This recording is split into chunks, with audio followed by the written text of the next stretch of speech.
Hello and welcome to the official EstablishTheRun.com podcast. My name is Adam Levitan. Today we have a very, very special guest. This is a young man I first heard about through a great friend of the show, Rufus Peabody. He's been on both sides of the counter, pro bettor, and bookmaker. Now running Statsbomb, which provides analytics data and analysis to professional soccer. And I believe, we'll get into it, but I believe maybe some NFL teams, although I'm not sure about that. It is Ted Knutson, founder and CEO of Statsbomb. Ted, how's it going? Oh, it's good. Thanks. Thank you for inviting me. I want to ask though, do you guys have like a lot of bootleg other podcasts that are the unofficial ones or? Yes, we're getting ripped off all over the place. People have the unofficial Established the Run podcast. No, we have a couple smaller, different podcasts. This is the flagship, as they say. So welcome to the flagship. You should be honored. It's nice to be here. I appreciate it. I even wore a shirt. I think that people probably are interested in your background. Maybe you can catch them up where it started for you. How'd you find sports betting in the first place? Oh God. It's like dusting off all of the dirt from the archaeology here in the brain. Let's see. So back in the poker boom days, I was friends with some sports bettors and also some Magic the Gathering players. And they graduated into some different things. Also some some professional card counters, which doesn't include Jeff in this case. I knew some of the New York crew. But anyway, so poker also transitioned into certain people that were very interested in the sports betting side of things. And that kind of became a natural place for us to go, I don't know, test ideas and models and figure out what worked. Do you have a modeling or statistics backgrounds, or were you just into sports, like firing from your hip for a little bit, then you realized, hey, I better get a model or some statistics thing going on now? So I dropped out of a PhD program in economics and had like a year of pretty good stats, and then did a lot of database work professionally after that. So it was fairly natural there. Followed college football really closely. And, the two guys that I was with were probably more quantitative. So they kind of led the way on that. Got it. Was that the sport that you focused on at first when you were betting, college football? Yeah. So betting side college football. And then, they had been working on NFL and on baseball. And eventually we did some stuff with basketball as well. And then the US changed all their laws and we didn't do that anymore. Was this like something you always thought that you would do, like get into betting, like when you were a kid and stuff like that? Not even close. It was, people are like, oh yeah, how did you get there? I want to follow your career trajectory. I was like, I have no idea how I got here. I just kept taking advantage of interesting potential opportunities and I ended up where I was by pure happenstance and chance. Did you ever bet, like before you started, working with a team or whatever? Did you ever just say, "Hey, I like Notre Dame today because my gut tells me so," or something like that? Did you ever get into like betting from the more recreational angle before you were taking it more seriously? No, I've never. So I am not a gambler, and my family always finds that really weird. They're like, "Hey, Ted, do you want to go to the casino?" I was like, "Why?" And like my casino experience is like being jet lagged in Vegas when I'm going to see Jeff and Rufus. And then Jeff will be downstairs at like 3:30 a.m., occasionally with Matthew Berry. They're playing craps because Jeff's not allowed to play other things. And I'm like, oh, hey, I'll just watch and like hang out while you guys are gambling. That's pretty much the extent of my gambling. I play games where I have an edge, and that was poker and that was sports betting. And that was the team space as well. Yeah, I hear you. Like people think it's crazy. I physically can't, personally, I physically cannot play blackjack or roulette or craps. And maybe like if I studied or whatever, maybe I could get it in, break even there, but I can't physically make myself get it in knowing that I'm losing to these casinos. It makes me want to like throw up. I would play video games. I think video games like far more interesting and something that sort of occupies your time in your brain. Like, why am I going to go play these other things? Yeah. Okay.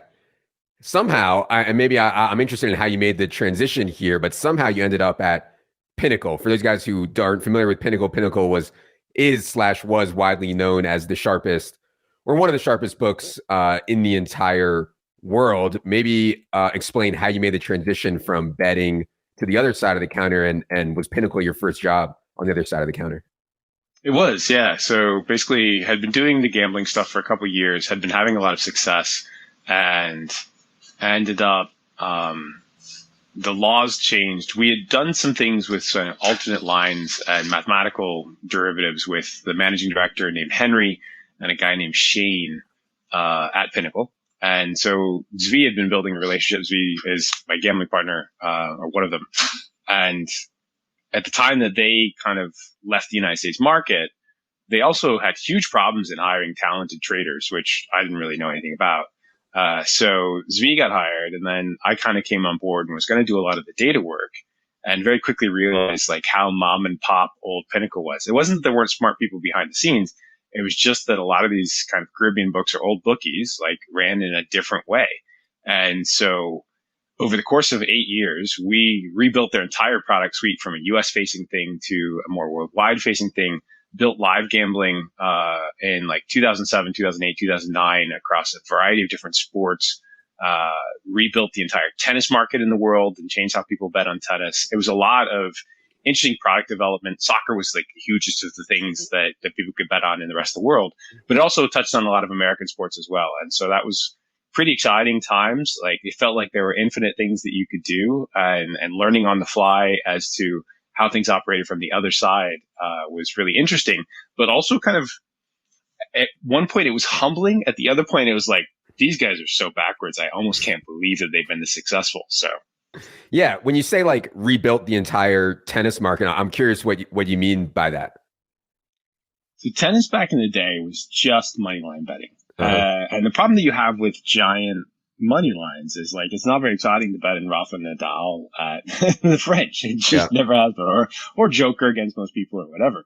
And this is true across all American sports. So it was quite a natural to be like, okay, well, what if we just put a spread and a total in there as well? But in tennis, like that didn't really exist many places. And then you have a spread and a total. You're like, all right, what do the sets betting look like? Okay. And then what do all these little derivatives based off of that look like? So, so Nadal goes up -6.5 against somebody that's pretty close, right?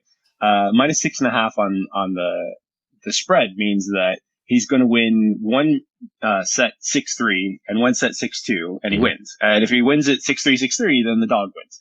And suddenly that became a more interesting way to bet on the dogs in that space. And there were a lot of derivatives that we built off of that. We built a lot of better sort of like overall margin contests inside of that as well. So that was tennis at one point. I'm sorry, this is very technical betting stuff. No, I get it. No, and I had no idea that it was only money line betting in tennis like not that long ago. It sounds like, yeah, I always thought there was game spreads and set betting. So yeah, that's interesting. I mean, there's so many derivatives now. If you go on any site, not Pinnacle, not just Pinnacle per se, but even American sites, which we'll get to in a second, if you click on a Rafael Nadal match, there are literally like 50 different things that you can bet on.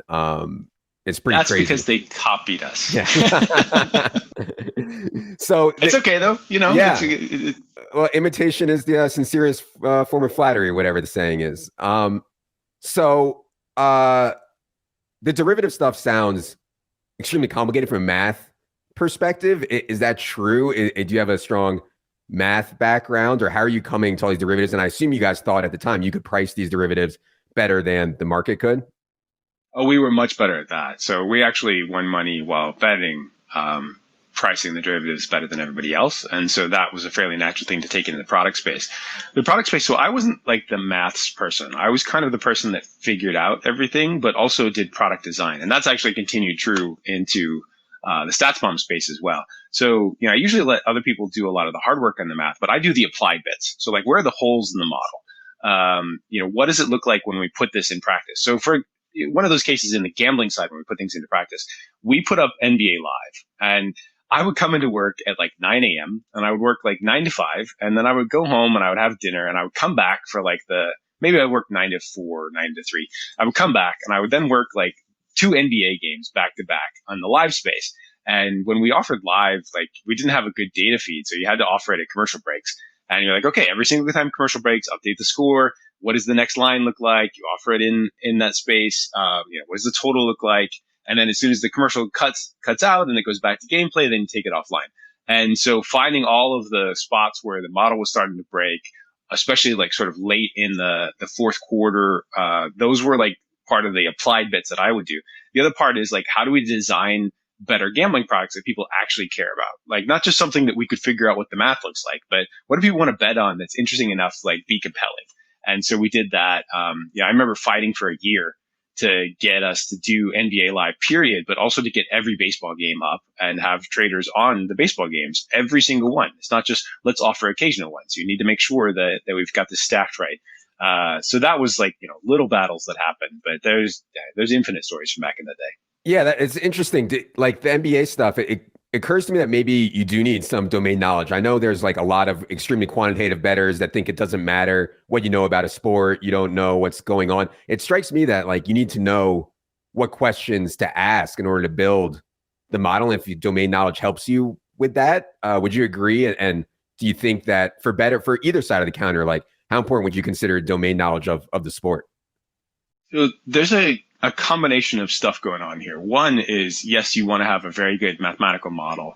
The more you understand about the game, the more things you can put in your model that you understand and think matter. And then also, if you understand the game, you can figure out why your model is potentially breaking down. One of the things that sort of quantitative people dump the most money in is thinking they have a high edge in an area. And so they're like, oh, we've got a really big Kelly here. Let's go ahead and push this. And the reality is the game is telling you that your model is wrong, but you don't understand the game well enough to figure out that this is actually hugely negative for us for reasons that are not incorporated into the model. Yeah, super, super interesting. Pinnacle, of course, got into a reputation, or I guess has at least over, I don't know, the last 4 or 5 years, a reputation for taking, the biggest bets, all the bets. I'm pretty sure that's how it was when you were there as well. What did you think of that model? I just want to give you the floor because this debate, I'm sure you're aware, but I mean, you cannot talk about anything in sports betting without people freaking out about the limiting stuff that's going on in America right now. So I give you the floor just to maybe talk about how you guys thought about limiting at Pinnacle and how you think it is going in the United States right now. Okay, so I want to clue you into some easy mode bullshit that I think that the world exists in now. When I was trading English Premier League, we traded the Premier League at minus 102, minus 103 for a few years. Now, I don't think anybody understands how absurd that is. That is like an unbelievable amount of liquidity. And it's not only an unbelievable amount, you can rebet at Pinnacle. So you could bet minus 103 and it would move, and then you bet again. And there's only 5 cents to move before you've given somebody plus EV back on their bet. So it's a crazy, crazy thing. I used to win more than the VIG, or hold more than the VIG, in quite a number of seasons at that level, which again is a crazy thing, because this doesn't like incorporate all the parlays that people are winning in like the current stage or anything like that. There's a different way that a bookie can run that is sort of customer positive. And it's like being the Walmart of bookies. And that's what we did back in the Pinnacle space. And so we would post, when we launched the live products, we posted minus 108, minus 108. So better than Vegas odds on live. Like that, again, this is how insane we were. And we were making money. And it wasn't impossible to make money. Now, part of the places we were making money was because the other books were worse than us. And so there would be arbitrage opportunities there. Part of it was just, allowing sharp bettors to bet against each other, and sort of like rebalance the line. Part of it was us occasionally having opinions about what might be right. So that was what we used to do. And we had great traders. And I was lucky enough to be one of those, to be able to still win the book money at that level. But it's a bit different business model. So as part of that, we wanted to have sharp action. We wanted to have smart action. We wanted the people to be able to rebet. There's only so much space that the line is usually wrong in a particular way for these very smart people to take advantage of that. And that's okay. And there might be some people that win money in Japanese baseball or Japanese soccer because they have deep area domain expertise, and they give back some of it in the Champions League or English Premier League because they don't have it there. So like there's different ways to win off of customers, or you don't care necessarily about winning off of customers there because there are many more customers can win at these small margins than the insane margins that you're seeing in the United States space. I will say that some of the structure of the United States is because the legislation is bad. The taxation is bad. And so if you tax it at a certain level, the bookie is stuck at effectively saying, well, we have to have that margin plus a bit, even to show like the tiniest amount of profit. I don't think you can make a profit in the state of New York, given like what the legislation ended up. And that's lawmakers failing the bettors, not the bookies failing the bettors. But then there's other places where like it's just a wholly different business model on how they execute this stuff. And unfortunately, it hasn't been as customer positive as it could be. I know there are advocates out there who would like it to be otherwise. Rufus and his group among them. A guy named Jeff Yass, who's the top of Susquehanna Group, is another one.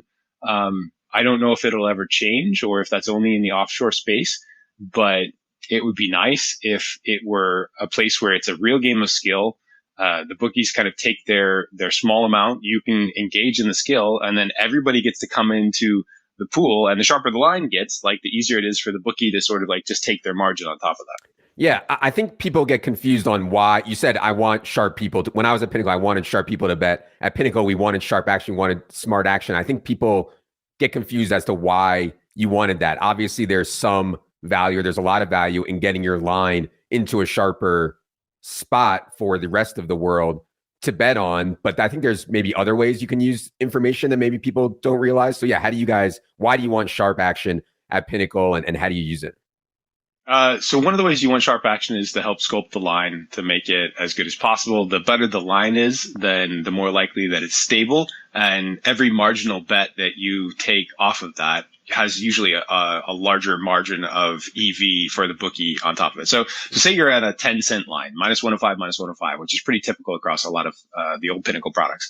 Like if the line's perfect and you just write action on both sides of that, or maybe you write 9 cents, like that's great. Like you're just building in kind of guaranteed margin for the book. So that's great. And then there's the other side of it, which is if you've got liquidity and you have an opinion that the right side of this line is over here. So say, let's say it's who do I use? The Chiefs versus somebody terrible in the NFL. And you look at it and the Chiefs are like minus 14.5. And you've got a bunch of people that you think are smart on the dog. So they're plus 14.5, or maybe they got in a different number, but you can build a position on the underdog, over time, like riding people that want to take action, maybe public action, whatever, whoever's taking the other side of this, that says that, okay, we think that we have at least a small edge in being on the underdog in this position because other people have taken this side. So we would like to build up that position based off of the market knowledge, et cetera. And it is not guaranteed profit. It has an expected value across it. It has a risk factor involved. You don't necessarily want to get too big. And the terrible part is like if somebody else comes in on the other side and you've built already a big position and they're like, no, it's the favorite. You're like, oh God, what am I going to do now? Now I have this giant position that I want to write off, but like the public isn't helping me out. Are the sharps going to come back? Are they not? So like, it is a very challenging game, but it is a game that, the financial market does all the time. And that's the way we always looked at it. Like this is very much like stock trading and hedge fund trading, which is effectively how this works out, and actually how some of the big gambling syndicates work as well. We just call them gambling hedge funds because that's what they're doing. They're gambling on, horse racing is a classic one. Tennis is a classic one. People have made, hundreds of billions in both of those sports over the course of a couple of decades by being on the right sides of them. The same thing is true for regular sports. Yeah. Super, super interesting. The thing that you said about the United States and all the tax stuff, like I have so much respect for the guys at Circa. I love them. I went there. I'm worried that if they're only going to hold, and I don't know what they're holding, but if they're only holding 2, 3, 4%, how many United States can you be in? Like it'd be really hard to hold 2 or 3%, have this really intense staff of incredibly smart people who deserve to be well paid. And then also you lose all the money in the taxation and legislation and everything like that. Is it impossible to run the Pinnacle model in the United States, I guess is the question. I don't think it's impossible. I think that their hands are tied based off of the legislation and the legalization. They've opened up offices in Canada. I'm not sure how that's going. I haven't talked to anybody there about it specifically, but they're not averse to doing things, exactly the way that the governments want if they think that it's a business model that works. Yeah. Sometimes I think that the people that are in our bubble that are like, I see every day I see people complaining about limiting, but then I think maybe it's just my bubble, or maybe I don't think it's not. I don't know. It's hard for me to tell, but I feel like 90% of people or something never run into a limiting issue because most of them are only betting 10 or 50 or $75. The thing that bothers me about the limiting is the marketing aspect of it, where it's like, hey, come play at X book and win and look at this big check. And then if you actually do go win, then you're limited to peanuts. If it wasn't for the marketing, I wouldn't even really have as big of a problem with it. I don't think, but yeah, I don't know. That's just the part of it that rubs me the wrong way, I think is enticing people to play at the book, saying you can come win. And then if you come win, well, you're dusted. That's the I think I think that's super frustrating. And I think that for anybody who's passionate about this and wants to spend time on figuring it out, which is part of the joy of all of this, it's a puzzle to solve, is that once you figure it out, you want to be able to enjoy the fruits of your labor. And if the moment that happens, you get capped or harshly limited or given the boot, like that seems deeply unfair. And not only it feels very anti-American, to be honest with you. I think Americans reject this possibility more than everybody else. I think in some places, the rest of the world, they sort of view it as an entertainment product. Yeah. But when sports betting is sold alongside basically poker as something you can win at, then you should be able to win. And that's the disconnect in kind of how it operates right now. I want to ask you about props just because, I don't really bet sides and totals. I only bet props. We really only focus on props here at Establish the Run. How did you guys think about props at Pinnacle? And one thing about like the Sharp model or the European model versus the Pinnacle model or whatever it's called, there are massive prop menus. I mean, absolutely outrageous. I mean, thousands of NFL props available every single week on FanDuel and DraftKings or whatever else. Now, limits liquidity is obviously a major issue, but how did you guys think about player props at Pinnacle, and what do you think about them going forward? We were the opposite of those groups. So like those groups, they kind of came out of the fantasy space, right? Yeah. And so it was very natural for them to have a lot of player projections based off of it because that was the only place that they were pseudo legal at the time. We were different because we had so much volume and liquidity coming across everything else that was sort of main. You put up some props, but they really had to be like not insignificant amounts of volume that came on those in order not to waste somebody's time. And also because we were so low in margin, props are very dangerous if you're low margin because you can be wrong for all sorts of reasons. And so just naturally giving away a ton of money for people to bet props who weren't necessarily going to bet the other things was a scary thing for us. Now we do it for the World Cup. We did it for the Super Bowl. But I think it's a place that's grown a lot over the last 15 years. I think that it may continue to grow somewhat, but there is obviously a very good reason why people are limited there. And that's because anybody that's smart can find value and edge in it. And then the other people that are just betting, they may not necessarily care enough to find that, or the only reason why they found it is because they were told by somebody on some sort of like radio show or, a tout or something like that. So those are much more complicated and they're hard. They're genuinely hard mathematical problems and game problems to solve. Your injuries are always a big deal. Like it's just a difficult thing to put up. Yeah, for sure. And they put up thousands of props a week and we may pick off like 20. I mean, imagine it's so hard. I can't imagine how much that they work they're putting into it. And then, we just have to come along and pick off 20 and make a pretty good profit. And to me, that's like why we need both styles of books, right? I would not expect Circa to have the same menu or Pinnacle to have the same menu of props that DraftKings or FanDuel does. But I also wouldn't want DraftKings and FanDuel and Caesars or whatever to go out of business because I want to be able to bet props, even if it's for only $100 or $200 a piece. You know what I mean? So when people say, oh, we should put all these other books out of business, I'm like, well, I don't want that because I want to be able to bet weird stuff that may be less liquidity. You know what I mean? You want a surfeit of opportunity in the market in order to find value. And right. I think that you hope that continues to exist. One of the dangers in the United States is that it all aggregates to a couple of bookies and that's what you're stuck with. Yeah, for sure. I wanted to ask you about this whole debate of top-down betting versus bottom-up. For the guys who don't know, there's a lot of people out there or some people out there that are making money just by figuring out where the sharp line is and betting stale-ish or slow-to-move lines in other places. I think that's the best way I would describe top-down. And then there's bottom-up, people like Rufus or Ted or whoever else who have their own model and are comparing their numbers versus the market rather than looking for what sharp people in the market are doing to move it. What do you think about top down versus bottom up? If you were starting out as a bettor, which one would you try to get really good at? Any thoughts on that? Try to get really good. I think that the sort of arbitrage or stale line stuff is a technological problem that can be solved fairly quickly. So your danger is that that stuff, that sort of edge just disappears. That's how I think of it. And also, like any bookie that has that problem, like this is a solved problem from a decade ago, if not more than that. Like this is not a big issue for me. So I would say that, if you want to have a long-term hedge, you probably need to find something sustainable that doesn't involve the slow line stuff. I feel like the arbitrage stale line argument has been something going on since I entered the space, like in 2005. And it's much harder to do that now. There were many, many places that were very fast, but because of all the limiting and the bookies and stuff like that, then, the people that used to keep the market in order are less able to do that nowadays.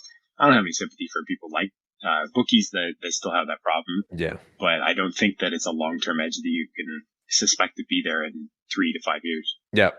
Agreed. Okay. I want to get to the Statsbomb stuff. So I assume you leave Pinnacle at some point to start this Statsbomb thing. What made you leave Pinnacle, and why? Or maybe you can tell people a little bit about exactly what Statsbomb does also. So Statsbomb is one of the world's biggest sports data companies now. We collect over 800 games a week in soccer at peak season. We also collect college football and NFL as they happen. We generate tracking data as well as event data from video, and that's kind of how we work. We work with over 250 teams in the soccer space and a few teams in the American football space, but that's a pretty new product, and we're still sort of making headway there. One of the reasons why we moved into American football was because we felt like the tools weren't very good. So like NFL teams, we'll talk more about this in a bit, but NFL teams have, the potential to have quite large staffs, and they know how to hire highly technological people and stuff like that. If you look across the college space, there's almost nobody there that like has, that ability to really do that. So by kind of bridging the gap between the two, we thought that there was a lot of value there, and also just creating better data that was more objective than what you would see from our competitors. I left Pinnacle in 2014. My wife, we had 2 small children at the time. She's like, it would be nice if you were available on weekends once in a while. And I was like, oh, that's a very clear piece of communication. Thank you very much. And then I went to work for a guy named Matthew Benham, who owned a company called Smart Odds, which was one of the world's largest sort of sports betting hedge funds. And he had enough money to buy 2 soccer teams, one of whom is called Brentford, who I started with when they came out of League One, and also a Danish team called Midtjylland, who I think have won 3 of the last 8 Danish titles after having won 0 in their history before. So I worked for his team operations, but I sat next to his hedge fund, which was pretty natural for me having worked at Pinnacle for such a long time. When you were at Pinnacle, did you have this idea like, hey, one day I want to go actually help teams from a data perspective? Yeah, when I was leaving, they kind of knew that I was going to be working for somebody that owned a betting hedge fund, and they were kind of a little worried about it. I was like, no, I want to go be Billy Bean in the soccer space. And they're like, that's kind of weird. I was like, look, I've been writing about this for about 1.5 years. Like, it shouldn't be scary to you guys. It should be interesting. And I worked at the teams for a couple of years, and then I came back out and I was looking for my next job. And I realized that I wanted to have this set of tools from a lot of the IP that I developed before. So I hired a developer to start developing those tools, and then realized within sort of the first 3 months, I was like, you know what? It's not just going to be for my next job. I think it's going to be for everybody. I think soccer is really ready to have its Moneyball moment. And so let's go ahead and create tools for all of the teams to do recruitment, to do team analysis, tactical analysis. And a year after we launched the company, it was then, all right, we need to have our own data because we can do a better job of creating data, and we can create better data not only for the teams, but also the gambling space at the same time. And because I had that background in the gambling space, we were able to design data. A lot of the data that people use has sort of organically grown. Like, oh, I've got an idea, or I'm using it for media. And what I did was I looked at sort of the fundamentals of the sport, and I said, all right, if we wanted to look at this from the ground up, and there were all these holes that we had in models because we didn't have good enough data before, how would we create a better data set for people to be able to work on top of And the team space and the gambling space are almost identical in certain things. It's you want to predict future performance. Mm-hmm. But in one space, you're predicting it as, what is my opponent doing or how good is this player going to be? And the other space, it's on a game by game basis as what is the line that I think it should be versus what does the line look like on the bookie. This whole idea of data and getting your own data is so interesting to me because like we use obviously a ton of data for our fantasy projections, but we're kind of prisoners to the data that's publicly available or the data that we're able to scrape on our own. I was, PFF kind of changed the game by having someone chart what every single player did on the field on every single play. Obviously, that's super, super valuable. It sounds like you guys are doing it from a more camera-based and collecting data that way, or do you have people charting every single game or what? I won't even think about how to do it in soccer, like what happened. I guess I could see it on set pieces, but how do you guys go about getting unique data? And it sounds like there's some like real data information asymmetry going on here. Our data is sort of PFF stuff on steroids or HGH, like whatever's legal in the sport at the time. So we have tracking data that exists for every player. We have the alignment of every player from snap all the way through to the end of the play. We have 30 frames a second, so like even more hertz than the NGS data right now, and that's true in college as well. And then we also have the eventing inside of it, and the eventing is missed tackle here by this player, sort of gang tackle by these players at this location. Quarterback, fake handoff, rolls out to the right, pass to number 88. 88 then runs to here. So that's there. We also have line information. Line information is kind of interesting because we knew that the line was sort of the uncharted waters, I guess, of the data that currently existed and really hard to do from a purely technological perspective. So the NFL put chips on everybody because there's this occlusion problem where like when all of these 280 to 300 pound men run into each other, then you can't take it apart like from a video frame. Like you kind of have to have some level of the chips sort of solve that problem, but we don't have that, so we do it from video, and we collect it. Humans are making sure that they know who is engaged, and we put it from like hands on. That's the moment that we think a block happens or an attempted block happens. And so what we're doing is we're building a much better data set of what is actually going on the lines than even the NFL has. And that's in like the base data. So combine that with tracking data and all of the events that we've kind of discussed before and many, many more, including in special teams play.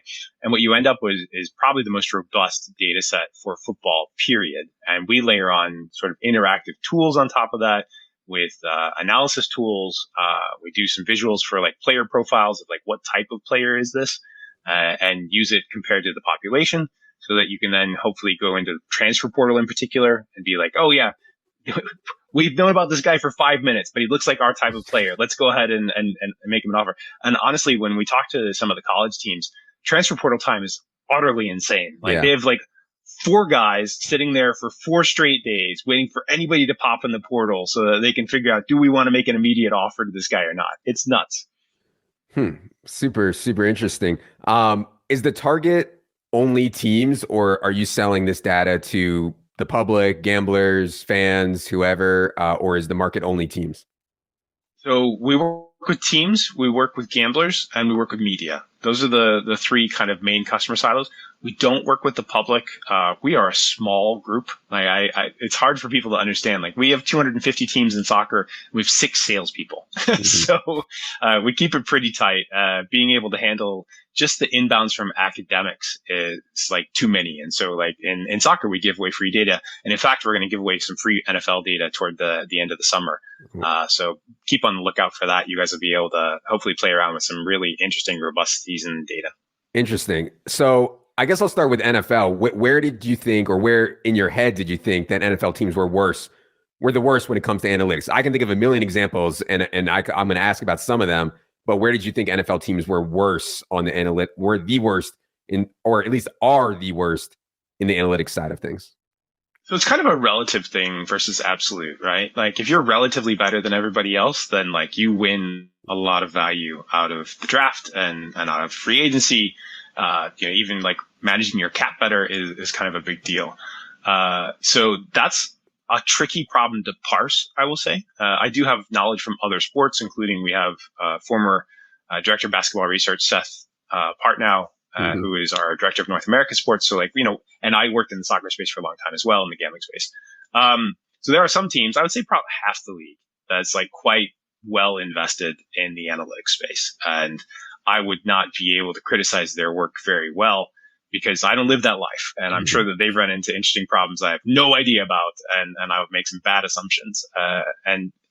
It's like the more you learn about stuff, like the more cautious you are about claiming future knowledge or knowledge outside of your sphere. So in soccer, I'm still quite comfortable about this. In NFL, I would say, yeah, I'm pretty dumb. Anybody that's put some time and money into this is going to be ahead of where I would be.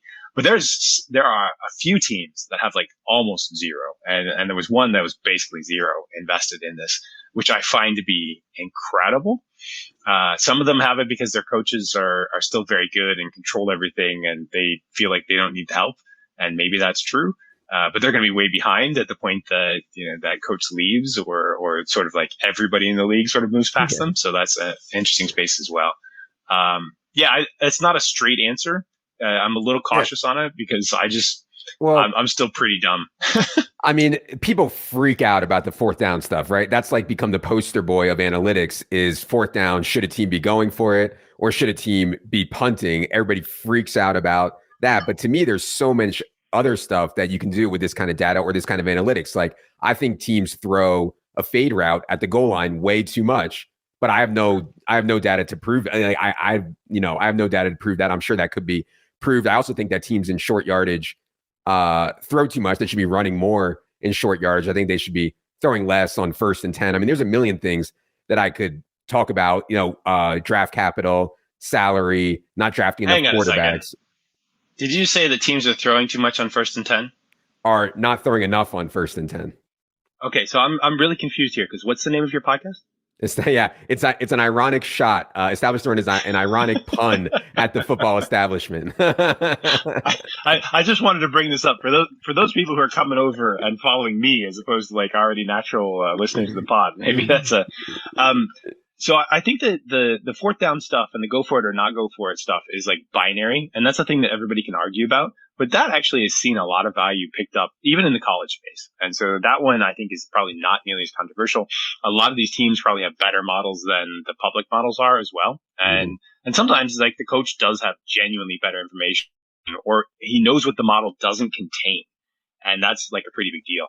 I think with some of the other ones, like yes, drafts in particular, like there are certain positions where if you can get better data, you will have just this outsized return on it. So like, say your 4th to 7th round draft picks, if you can make one more of those stick per year, like how much value did you bring to your team? Like that's enormous, right? And you can do that often by having better data because there are so many players that you could scout. And those are usually the ones that are sort of further out. So that's actually a pretty big space. But I think that those guys, you have to invest more people in it. Sometimes it's just changing where the budget goes. Like we need fewer scouts, but we need more data people. But sometimes you have to have somebody in the room that you trust that's asking the right questions. And I think that can be very challenging. Yeah, for sure. I think the culture in the NFL is maybe not as welcoming as maybe the culture in soccer for analytics, but maybe I could be wrong there. Was there, when you went to all these soccer teams, you said you have 250 teams working with your guys' data now, was there pushback on it? And where do you think you help soccer teams the most?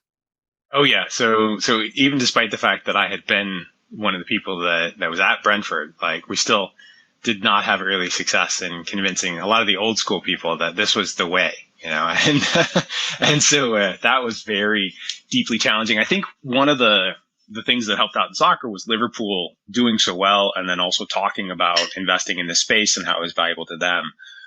So having a big team kind of corroborate what we were telling them.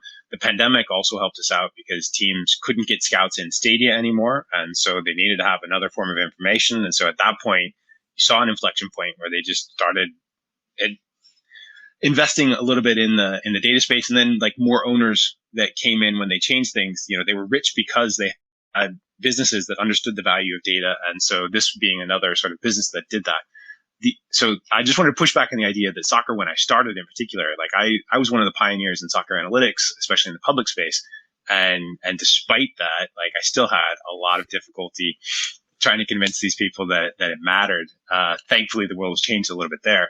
In the NFL, I think, as I said, you see at least half the league that is very adoptive of this. And part of it is like Americans are naturally in tune with this because of the Moneyball story, because of Billy's early work, because of Maury Ball as well and basketball's work, and how you've seen like the only teams that really win, consistently are the teams that seem to have an understanding of how to play the game better or are able to better leverage all these choices they have around roster construction. Yeah.